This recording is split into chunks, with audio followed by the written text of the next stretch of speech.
man is a Christian conservative who loves the Lord. And Christian conservative means that my views are biblically based and I have a biblical worldview. He lives his life according to Christian principles. He's a husband, he's a father, he's an entrepreneur. This man has won several different awards.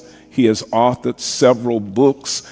I found out about him on a TV show, but didn't realize I had his book on my shelf that I had bought several years earlier. But he's appeared on several national TV shows. He's been on Newsmax, One America News Network, on Hannity and Laura Ingraham and Tucker Carlson and all of these different people on news he's brought. He's been on, I think, about 200 different radio shows and podcasts as well. One of the things we as a people need is truth. There is so much deception and lies out there until we need truth. And this man has been he's been traveling the road of exposing lies, and especially to our community. I've read his books. He put out a video that I played one Wednesday night called Will You Go to Hell for Me? And it is a startling. Everybody need to have that video. I want to thank him for his boldness. He has blessed me. I have learned a lot from him. And if you all recall, about 4 to 5 months ago, I think he was sitting right here, and I had him to stand up. If you were here on that Sunday, and I had him to wave. This is one of the quotes that I saw that he made. He said, "Christian division is the cause of all American suffering. If the Christian church ever unifies, it will save the world." And that's the purpose of the division more than anything else, is to divide us so that we don't come together according to the blood of Jesus Christ. And so I want to present to you this great man today. We just hit it off very well. He's got relatives here, and I'm going to allow him to introduce them in just a moment. But I want y'all to open your hearts today. You're going to hear some things that's going to challenge you, but the Bible talks about whom the Son sets free is free indeed. And when you know the truth, come on, somebody. Come on. When you know the truth, what? Truth will set you free. You about to be set free in this house on today. I want you to give a rousing round of applause to Vince Everett Ellison. Come on, give it up. This is my brother right here. I love you, man. I love you. Thank you. You got it. You got it, man. My people! My people!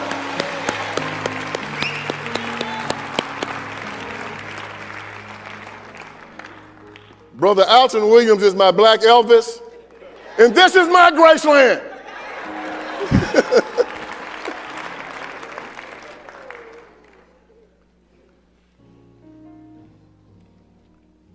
Sister Johnson was dying. She was in hospice care. And the doctor called her daughter up and said, "Your mother don't have much time. Start making arrangements. She's not going to make it past the day." Well, Sister Johnson was dying, but she was still pretty lucid. And she heard what the doctor said. And she called her doctor over. She called her daughter over and said, "Honey, I want you to do something for me." Daughter said, "What, Mama?" She said, "I want you to go down post haste, because I heard the doctor said I'm not going to make it throughout the day. I'm dying. I want you to go and get Pastor Smith and Deacon Jones and bring them back here in a hurry." She said, "Yes, ma'am." She said, "Hurry now, I ain't got much time." Daughter went off. Post haste, she brought back the pastor and the deacon. And they said, "Sister, what do you want?" She said, "I want one of you to stand on my left hand, and I want the other one to stand on my right while I lay here." She closed her eyes. And after a while, they looked at each other, and one said, "Sister, why do you want one of us to stand on your left and one to stand on your right?" She said, "Well, I always visioned my death. And when I died, I want to die like Jesus died. And he died between two thieves.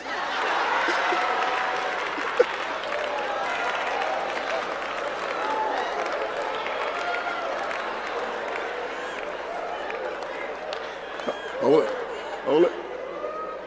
Don't get mad at me. The man that taught me that joke was my father. He tells it better than me.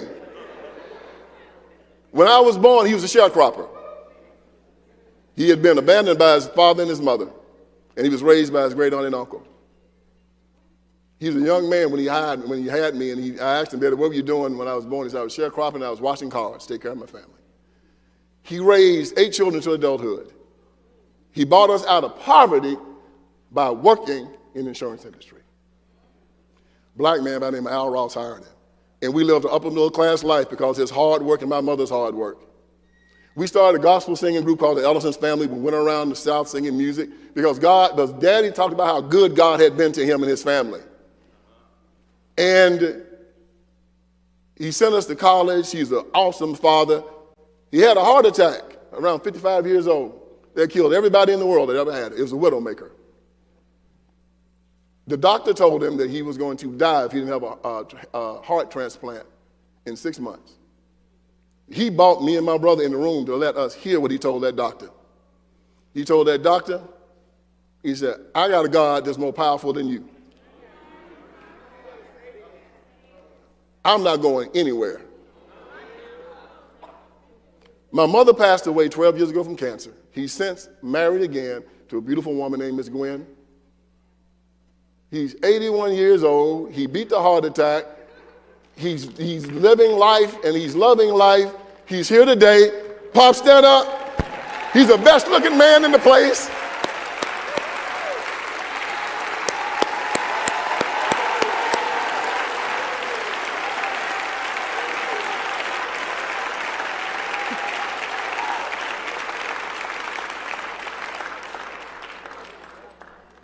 At 81, he's still the best looking man in the place.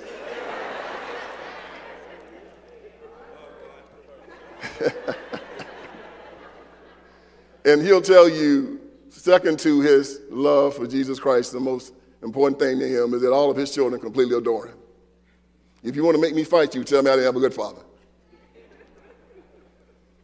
Y'all, I want to tell you tonight that this is the greatest honor of my life to be here talking with you.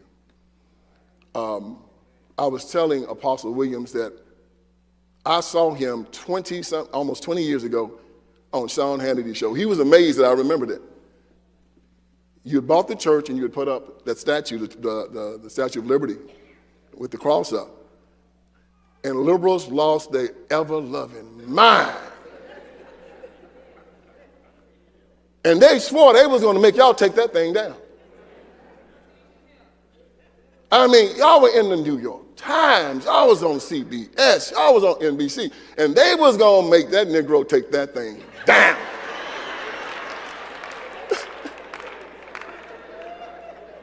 Boy, who you think you is? You see it's still up, don't you? You see it's still up. It's still up. Why? Because y'all stood as a community and say, no, we know who we are. You don't tell us who we are. With all the trouble that's going on in Memphis now, I truly believe that if world overcomers did not exist, Memphis would have fallen off and gone into the Mississippi River. You've been an oasis in this city. I have seen Apostle Williams stand firm amidst tremendous criticism.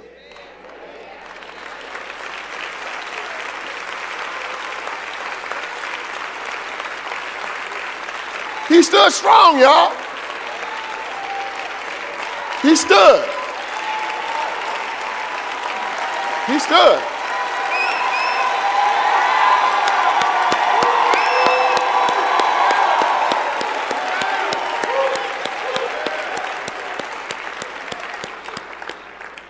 When the devil tried to kill him and put him in the hospital with septic, tell he wasn't going to live. But the devil is a liar, isn't he? He's here. This is the first time I've seen him in person. He stood up. I said, brother, I didn't know you was this tall and this good looking.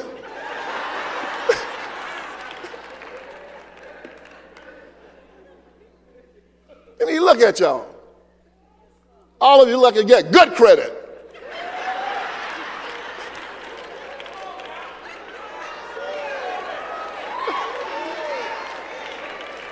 When I was growing up, I remember watching the Muhammad Ali fight. He's fighting Ron Lyle in Vegas. And this English man was giving the play-by-play. And they showed the audience. It's full of black people. And I remember him saying this. I have it recorded. He said, and all of the people have come out to see all the black people in America, the beautiful people. We call them around the world the beautiful people. Look at them. They've all come out to see their champion tonight, Muhammad Ali, the beautiful people. And I look at you tonight and I say, heck, we still the beautiful people, man. Yeah. And this is what I want to talk to you tonight about today. I want to talk to you about, I've been doing this for a while, y'all, and I don't know if you know my story. But when Apostle Williams told you most of it, but when I was a younger man, I started working in a prison in South Carolina, the Courtney Correctional Institution. When I was there, I had been in a bubble. I thought we had overcome. I mean, my father had done well, went to church, family did well, and I thought that most black families had achieved what mine had. And when I started working in that prison in the 90s, I saw that we were regressing. South Carolina had 3 prisons up until in the 1980s, and then the Clinton-Biden crime bill came in. And they decided to replace us. Before the end of the 90s, they had over 30 prisons in South Carolina. They passed a $40 billion crime bill that was locking black men up, and they destroyed a generation of our people. And I was involved in locking them down, and I started asking the black intelligentsia. I said, man, what's going on here? How are these young black men being locked up in such astronomical numbers? It was bothering me to be part of that system locking these young men down. And of course, I got the same old refrain. Evil, rich, white Republicans hate black people and they locking them up. Well, I was naive. And I said, oh, really? Well, I'm going to go down there and I'm going to do something about that. So I resigned my post, started a nonprofit, went down in the ghettos and started helping out these young black men to keep them from being locked up. And I saw something pretty interesting. When I got down there into the ghettos, I didn't see no evil, rich, white, conservative Republicans anywhere. Matter of fact, you see a leprechaun or a unicorn before you saw one. But guess what I did see? I saw a whole lot of black Democrats making a whole lot of money off of the chaos. And mostly, it was most black preachers, most black politicians, and most black civil rights workers. And I wrote a book about it, and I called it The Iron Triangle. And I blew the lid off of this thing. This book was given number 61 of the greatest political books ever written in the history of the world, because it blew the top off of a question that everybody had been asking for such a very, very long time. I found out we've been sleeping with the enemy.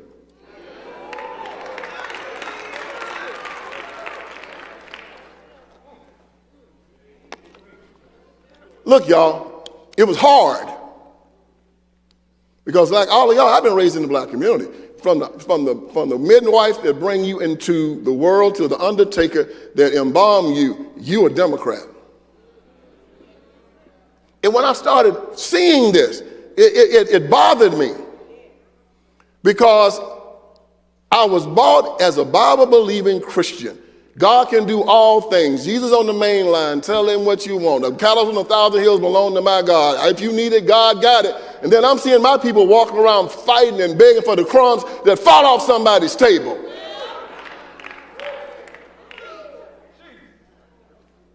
How does that work? You can look at any statistic right now, and a Hispanic can cross the Rio Grande tomorrow and make more money this year than a black man that's been here for 22 generations. You explain that to me.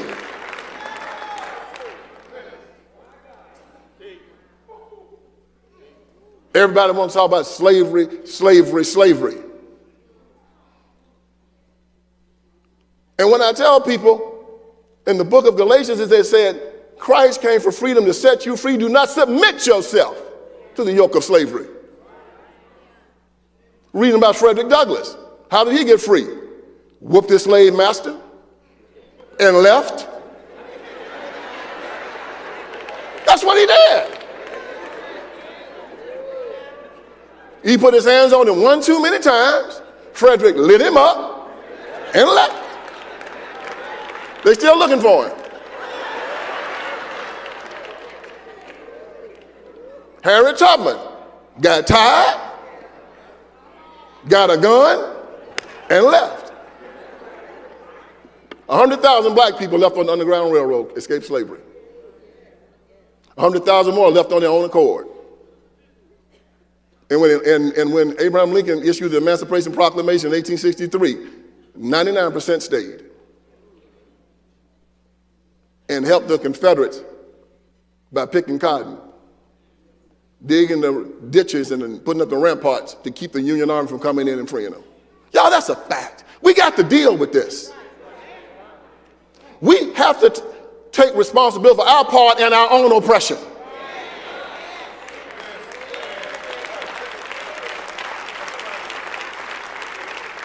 So when you have a black leader walking around saying that I'm dreaming about a day that I will no longer be judged by the color of my skin, by the content of my character, I said, man, you got to make me understand this, because I ain't nothing wrong with the color of my skin, so why am I dreaming about a day that I won't be judged by? Go ahead and judge me by it. What you gonna judge? Judge me by the color of my skin, underestimate me at your peril. You think I'm going to be running behind some white racist and saying, please, boss, don't judge me by the color of my skin, please? If you got a problem with the color of my skin, that's your problem. You don't like me, that's your problem. You put your hands on me, you're going to have another one.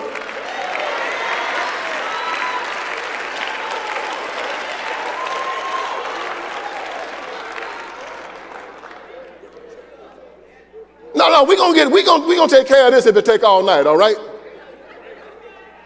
Here's something else. Christianity is not a religion of nonviolence. It's a religion of non-aggression. I done heard Apostle William say that you come in this church, I done heard somebody, he done told his bodyguards to aim at the head. No, didn't you say it? Aim at the head. There is no virtue in a grown man allowing men come and rape his wife and daughters at night in his house. And he said, I can't do nothing because I'm Christian and I'm nonviolent. There's no virtue in me and my brother-in-law, Tim, walking down the street together, and we see a young girl getting raped in a costume. We say, we can't do nothing because we Christian, we nonviolent. We supposed to grab the guy, whoop him till he stopped fighting, hold him for the police, turn him in, testify at his trial, and it's over.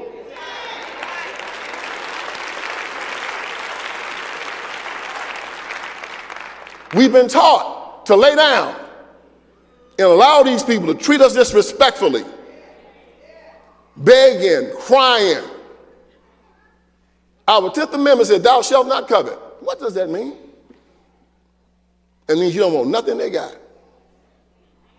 Don't covet nothing that your neighbor has. Nothing. God will give you everything you need. I don't need nothing from you. I'm not begging you.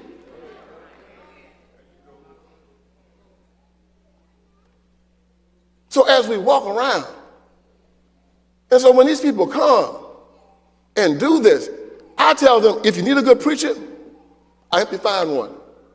If you need a job, I help you get one. If you need an education, I'll help pay for it for you. But I will not live in condemnation for you. And if you try to come take anything I got, or hurt anything that I care about, or take something from me or mine, I got two things that'll get you off of me. That is Jesus and my 38. Don't try me.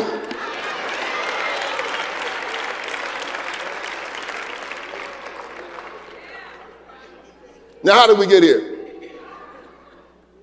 How did we get here? I've had this question asked to me so many times. And I had to write it in my book because I researched it to see. People ask me, Vince, the black community is conservative. We believe, we're pro-life. We don't believe in aborting our children. We believe in the right to keep and bear arms.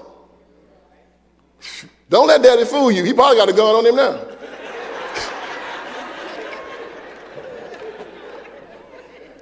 He had a gun in his car.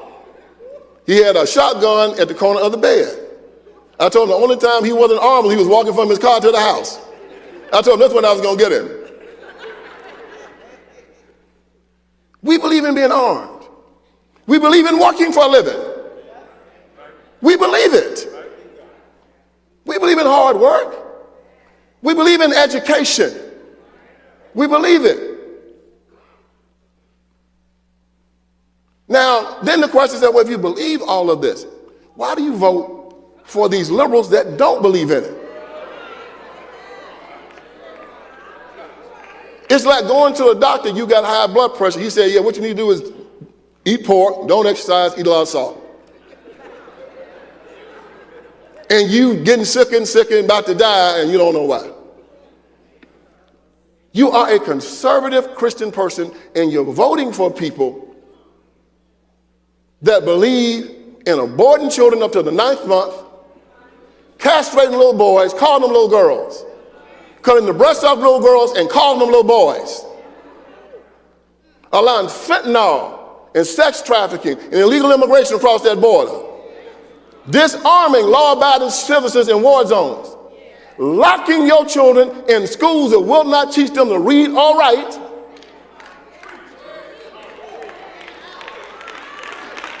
that will run God out of the public square. You can kick the Bible out and bring pornography in. You can kick Jesus out but bring drag queens in. In the schools, shaking their behind in your children's faces. And they tell you God is not welcome here. And you should have a baby going in there now. And then you wonder why your streets are left unto you desolate. Because they were the party of slavery from 1800 to 1860. Because they were the party of the Confederacy from 1860 to 1865. Because they were the party of Jim Crow from 1865 to 1965. Because they are now the party of abortion, transgenderism, illegal immigration, and drugs. I tell you this emphatically standing here at this pulpit, that the Democratic Party is the evilest institution in the history of the world.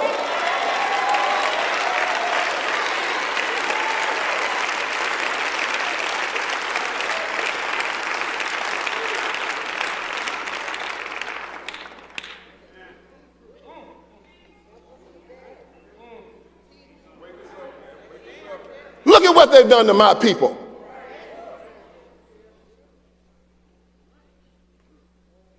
It's been estimated over 100 million murders has happened to Americans at their hands. Slavery, Jim Crow, all of it's them, y'all. I've written 3 books on it, and all of them are irrefutable. I've done a documentary on it called Will You Go to Hell For Me? All of it is irrefutable. I asked the question, when you stand before God, and God asks you this, he said, when you voted for that politician, did you know that he was going to use his power to abort 1 million children that year? And you look at God and say, yeah, I knew it. Then why'd you vote for him? Well, because he's a Democrat. So you gave him permission in your name to kill 1 million children.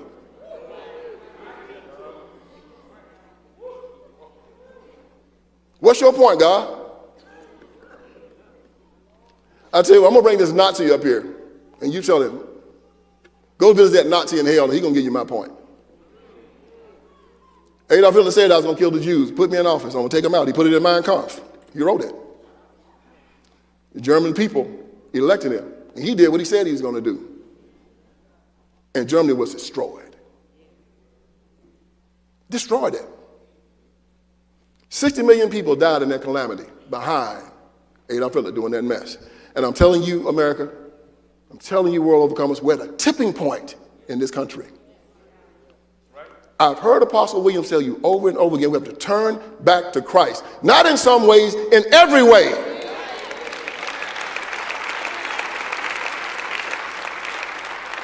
The first lie in my book, 25 Lies, is it's only politics, God will not hold you responsible. That is a lie.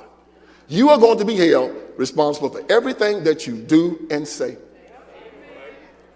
Do you know that right now, they have passed laws in Washington that says if you try to stop schools from transitioning children without the parents' permission, they'll take your federal funding?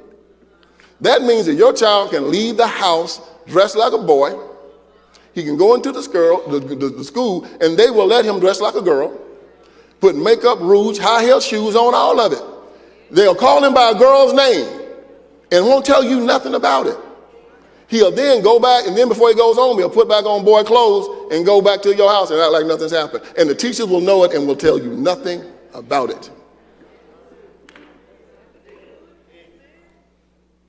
Yes. Help him transition. Castrate your son. Give puberty blockers and drugs to your daughter without your knowledge. What is evil? I'm going to make it easy for you. Evil is anyone that will harm a child. Jesus Christ said, if anyone harms one of these little ones, it is better that a millstone be tied around their neck and they be thrown into the sea. Well, I hope these Democrats can swim.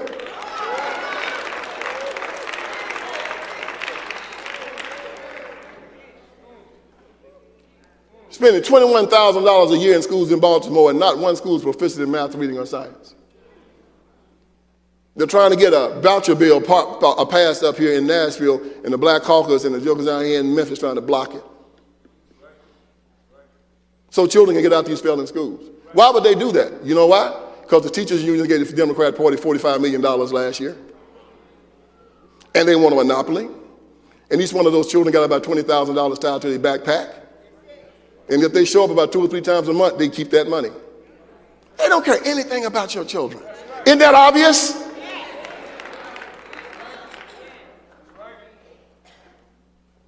The fear of God is the beginning of all knowledge. And they say, he is not welcome here. And now there's a chance to get your children out of that, and you refuse to take it. I tell you, any one of these jokers that vote against anything about school choice, you need to run them out of office. Why would you not want the choice? What did that tell you? Slavery is a choice. And if you choose to take that power away from yourself, you've decided to be a slave. You've decided. No, boss, you make the decision. I don't want to make it. You've decided. Can a man serve 2 masters? Jesus said he cannot. He will love one and hate the other. Question: who is your master? When Jesus tells you you are beautifully and wonderfully made, when John the Baptist leaped in the womb of Martha, when Mary told her Jesus was going to be born, when the angel appeared and told Samson's mother, you will have a man-child. I knew you in your mother's womb. Isn't that right? That the heaven bear witness, I lay before you blessings and curses, life and death. Do what? Oh, you know your scripture, don't you?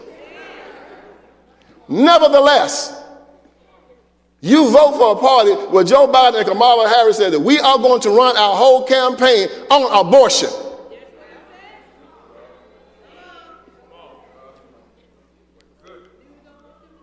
Then they said, Apostle, I ain't gonna help you feed your children, I'm gonna help you kill your children. Who's your master? The person that you obey. God has told you to choose life.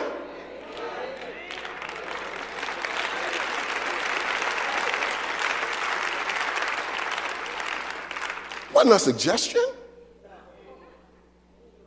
So when you go and choose death, you know, like Darth Vader on Star Wars, I must obey my master. You've told who your master is.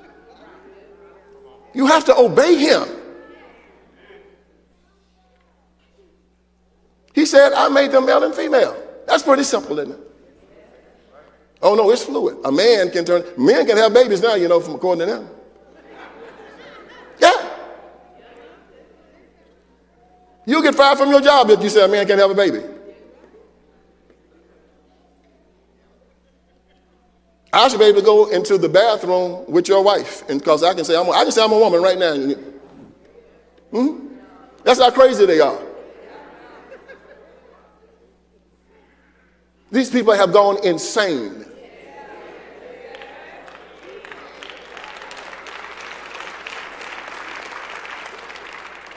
But you know what, y'all?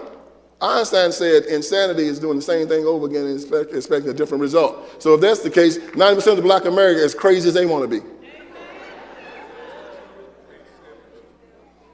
Because you keep voting for the same people, the same people, the same people, the same people, and you stay at the bottom, at the bottom, at the bottom. And then when I confront them, they say, we get 90% of the vote. This is what they want. That's what they tell me. What are you talking about, Ellison? I won my election with 85% of the vote in my district. Obviously, that's what the people want. They say you want to be at the bottom. This is a democracy. They keep voting for me. Obviously, they like what I'm doing. That's logical, isn't it? Who is your master? Who is he? There it is, baby. You have to remember that.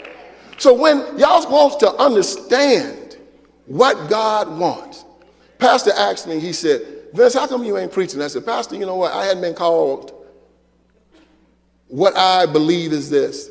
I'm a lay minister. We all are supposed to evangelize as Christians to each other. I said, but when I come out here and I say, I speak for Jesus Christ, it's like me saying, I'm speaking for Donald Trump. Donald Trump has told me to come here. And this is what I want you to say. I said, I haven't had that calling yet, but you have. So when this man speaks to you about these things, you are obligated to listen.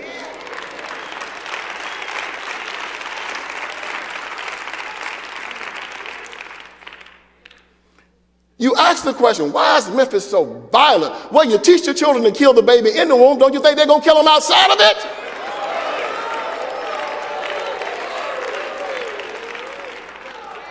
Life is cheap. Now listen to hip-hop music. You know, Joe Biden had this thing with him and Kamala Harris celebrating hip-hop. A genre of music called the black man, the N-word. Black woman, the B-word. Barack Obama had them all up in the Oval Office. Rick Ross, Snoop Dogg, all of them. And they call you the most vile names in the history of the world. You can't listen to it. N-word, B-word, W-word, this word. And I'm like, Lord, have mercy. And your children listen to it with that beat and get in their head. And then they go out in the streets. And what you learn about in psychology is that when you get ready to do a person harm, you don't call them by their name. You start dehumanizing them. I knew I was in trouble when my daddy called me boy. Boy? I'm so, I ain't Vince, I'm boy. He getting ready to do his thing.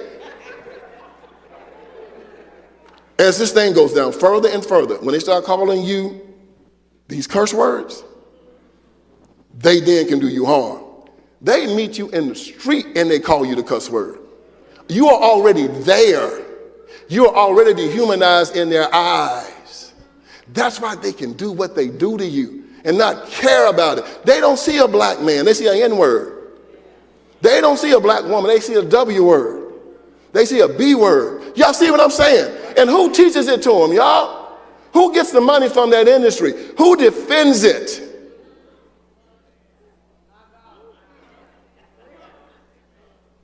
You got to understand you've been sleeping with the enemy.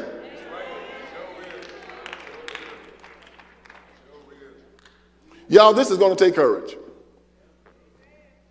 It's going to take courage. It's easy to follow the crowd. It's easy to say, I'm doing this because everybody else is doing it. Y'all, you know what's hard? It's hard to stand alone.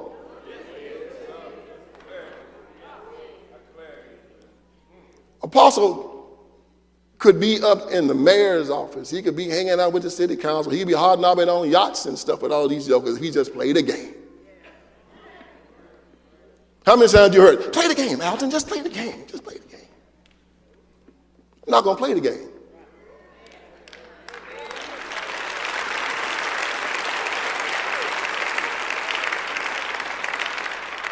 I have a family that has done astronomical things. I'm around people all the time who have excelled in America. They don't take any type of insecurities. When you start talking about systemic racism, when you start talking about white supremacy, when you talk about white privilege, I tell people, you talking about white privilege? Yes, it is a privilege to be white, but it's also a privilege to be black.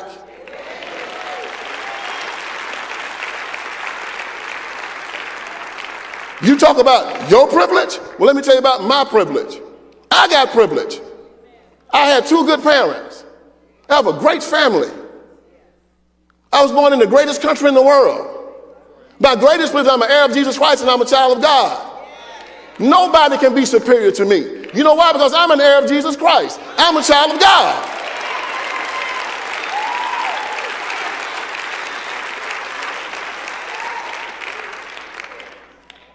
Jesus is my father.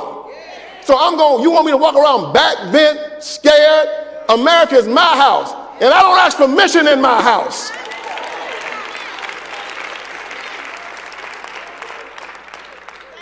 I'm scared. Is Jesus Christ your father? Yeah. Well, what you scared of? Didn't it? 365 times in the Bible, he orders us to fear not. For every day of the year. Fear not. Why? Because I am with you.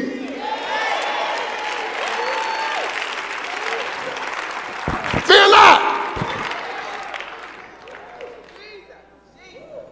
Walk around America scared. White supremacy. Tell you what about white supremacy. Show me the white man superior to me. We'll put that to the test. Show him to me. Point him out. White man walked up to me one time. He trying to vibe with me. Black man could get up off the ground if the white man just get his knee off his neck. I looked at him, he about this tall. I said, look at me and look at you. You think you put your knee on my neck? I'd like to see you try it. Come on, try it. Y'all, let me tell you something. They are trying to castrate our men. They're trying to make us believe that Christianity is some type of sissy religion, where we lie around, let people slap us around and beat us around and treat us like dogs. Well, I got two men here tonight that I know, my two brothers-in-law, that ain't got no punk in them. Tim and Reuben, y'all stand up. Let the people see you.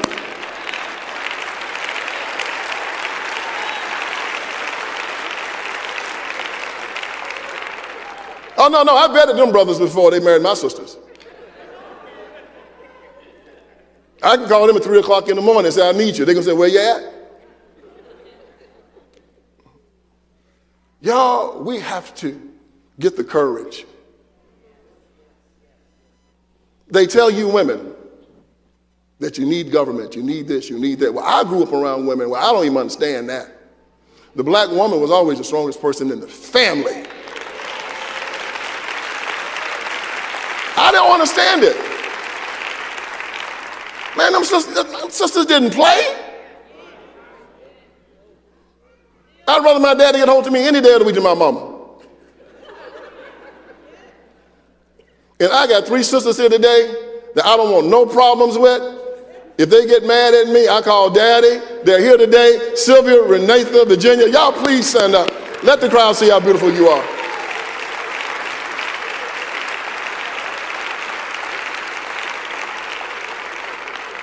All beautiful, all accomplished, all tremendously strong. So I don't understand the weakness that they talk about in women. It just doesn't register with me. I don't know one. Y'all, I really just don't know one. I see them working, raising their children, strong, powerful. And if you decide to make God your husband as opposed to government your husband, you'll do 100 times better.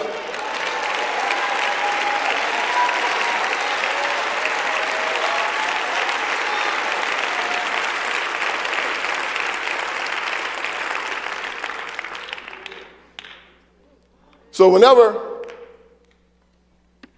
they start trying to deflect what they've done to us and try to put it on somebody else, try to say, oh, it's those evil, rich white Republicans. They ain't got no power in the black community now, none. John F. Kennedy stood before the Berlin Wall, and he said, if you believe that communism is great, let them come to Berlin. Well, I say to you, if you think the Democratic Party is great, let them come to Detroit. Let them come to Memphis. Let them come to Chicago. Let them come to Washington, D.C. Let them come to Seattle, L.A., San Francisco, wherever they rule. That's right. All you find is murder, mayhem.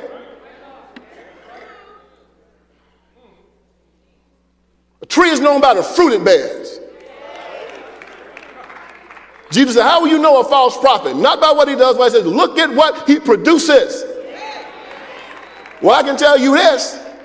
By that measure, you got yourself a real prophet here. Look at this.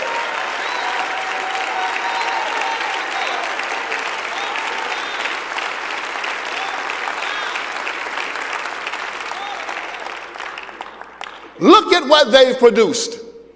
You will not get good fruit from a bad tree or bad fruit from a good tree. Each tree and its fruit will be after its own kind. And if you look at the black community and the fact that it's at the bottom of every socioeconomic statistic in America, you got to look at the tree that it came from. And the tree is the Democratic Party. Ain't no way of getting around it.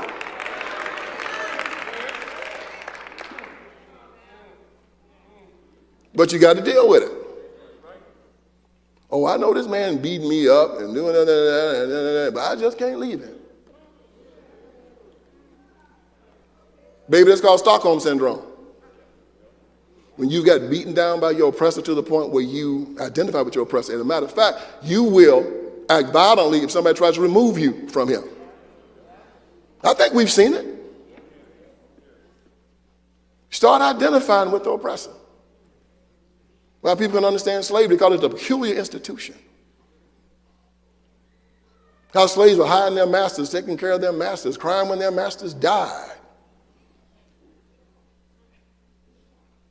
It was Lyndon Baines Johnson when they asked him, Lyndon, why are you pushing all this civil rights stuff?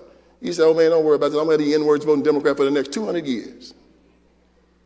That's what he said. I'm going to have them voting Democrat for the next 200 years. Well, it's been 60.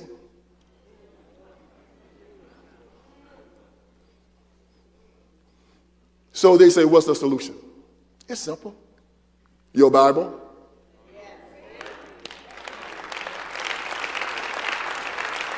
God said it, that settles it. I go no further with you. Well, we believe that a boy can be a girl. I can't go no further with you. My God said he made a male and female, that's it. What he made is perfect. Well, we say to kill children. He said, choose life. I've chosen life. I can't go no further with you. Well, I'm going to take your right to keep and bear arms. He said, Adam, I gave you this garden. Protect what you got. Can't go no further with you. You go against my God, I go against you. There is no ambiguity in this. So I lay the question before you again. Who is your master?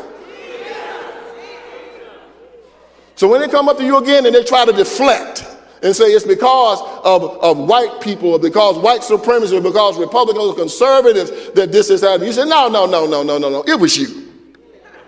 It was you. It was you that trapped my child in a failing school.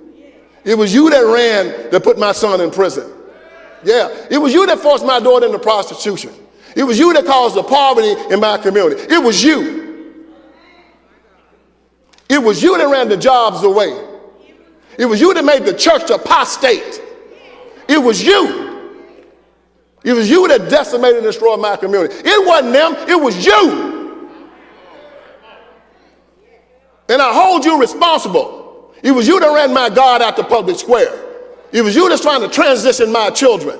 It was you that sexually groomed my child. It was you. And I'm tired of you.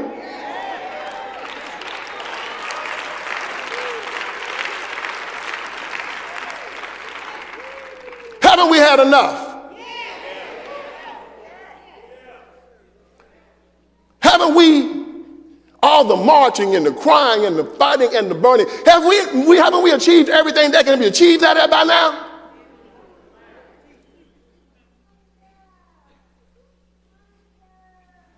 As Abraham Lincoln said, shall we stop this bleeding? There's an answer to the question, y'all. It went over my head all my life. I read my Bible many times. Recently, I decided to read my Bible all through again, starting with Genesis. And I got to the 4th chapter of Genesis, 7th verse, I believe. Cain and Abel. We all know the story. Cain was upset because God had rejected his offering and accepted his brother, that's Abel's. And he was contemplating killing his brother. Well, Cain was the son of Adam and Eve, and him and Abel. So Cain was basically God's grandson. And God comes to his grandson, and he gives him an insight into how he has the human mind wired up. And it's very interesting. And he confronts Cain and says, Cain, why are you angry? If you do well, will you not be accepted? And if not, sin waits at the door to master you, but you must master it. What did God tell Cain? If you do well. How do you get accepted, y'all? By doing well. Jesse Owens goes to Nazi Germany and defeats Adolf Hitler in the 1930s, and they give him a ticker-tape parade in New York City. Joe Louis knocks out Max Smelling at Yankee Stadium at the eve of the Civil War, and then the whole country celebrates him, a black man. Jackie Robinson hit those home runs, and Durant Rickey calls him up. Muhammad Ali says, I'm the greatest. They tried to put him in jail, take everything from him. At the end of his life, on his tombstone, what is he called, y'all? The greatest. Why? They all did well. My father came out the cotton field, an abandoned child in the poorest county in Tennessee, rose to prominence. He had citations from the President of the United States of America, the Congress, and the Senate. Why? He did well.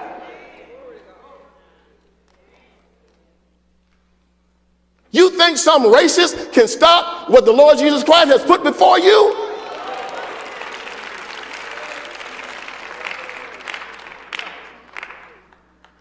I got to call them in to pull back, to stop. This ain't try to stop me. Y'all, we're at a tipping point. I have been fighting these people my whole adult life. I fought them in the halls of the prisons. I fought them on the streets. I fought them in the halls of power in Congress. I fought them everywhere they are. I will keep fighting them. And I will fight them until hell freezes over. And when hell freezes over, I'll fight them on ice. Let's go. Let's go.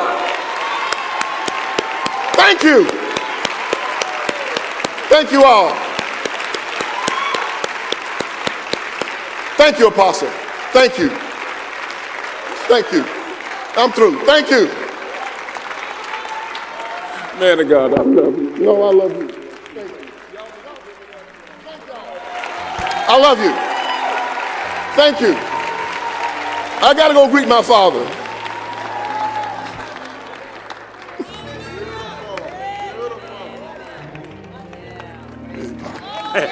God bless you, bro.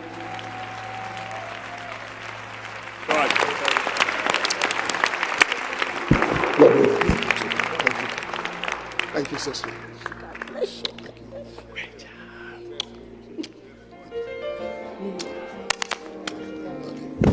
Test, 1, 2. Test, 1, 2. Hallelujah. Come on, y'all. Let him feel it today.